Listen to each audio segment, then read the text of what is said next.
আসসালামু আলাইকুম।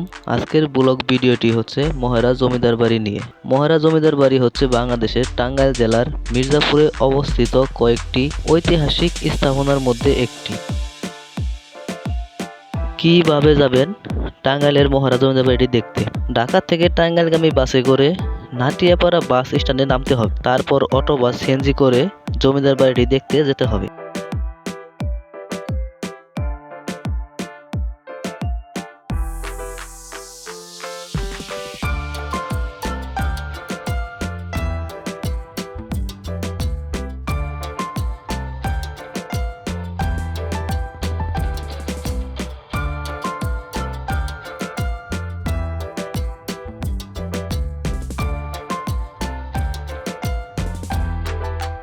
জমিদার বাড়িটিতে প্রবেশের আগেই দুইটি জিনিস দেখতে পারবেন। একটি হলো মসজিদ, আর একটি হলো বিশাখা সাগর নামে বিশাল এক দিঘি।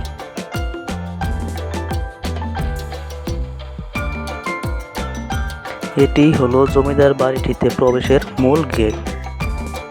হাতের ডান সাইডে বাইক পার্কিং করার জন্য ভালো একটি জায়গা রয়েছে। এখানে বাইক পার্কিং করতে 20 টাকা লাগবে এবং এখানে বাইক পার্কিং করে আপনি নিঃসন্দেহে মহেরা জমিদার বাড়িটি ঘুরে ঘুরে দেখতে পারেন।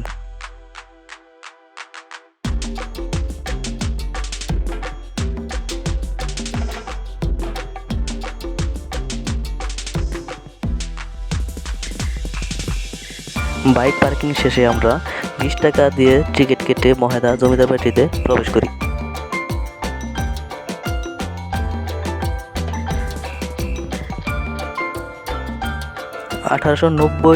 দশকের পূর্বে স্পেনের কর্ডোবা নগরীর আদলে জমিদার বাড়িটি প্রতিষ্ঠিত হয়েছিল।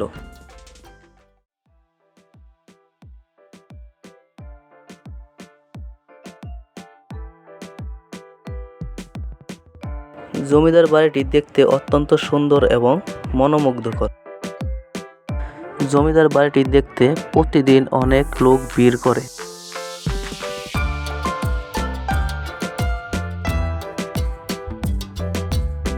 আমরা যখন গিয়েছিলাম তখন গিয়ে সেখানে দেখলাম জমিদার বাড়িটিতে রঙের কাজ করানো হচ্ছে।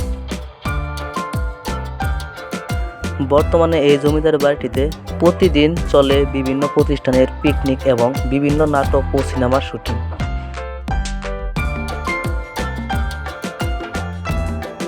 জমিদার বাড়িটিতে মূলত 4টি ভবন ছিল: মহারাজ লজ, চৌধুরী লজ, আনন্দ লজ, মহারানী লজ, যা কালীচরণ নামে পরিচিত। পরবর্তীতে আরও 6টি ভবন করা হয়। বর্তমানে মহেরা জমিদার বাড়িটির ভবন সংখ্যা 10টিরও বেশি। জমিদার বাড়ির পূর্বপুরুষেরা হলেন বিধু সাহা, বৌদ্ধ সাহা, হরেন্দ্র সাহা ও কালীচরণ সাহা। সবচেয়ে পরিচিত ব্যক্তি ছিলেন মহারাজ ভবনের গিরেন্দ্র কুমার রায় চৌধুরী। তিনি ব্রিটিশ আমলের সম্মানিত বিচারক ছিলেন এবং নীতিবান ছিলেন।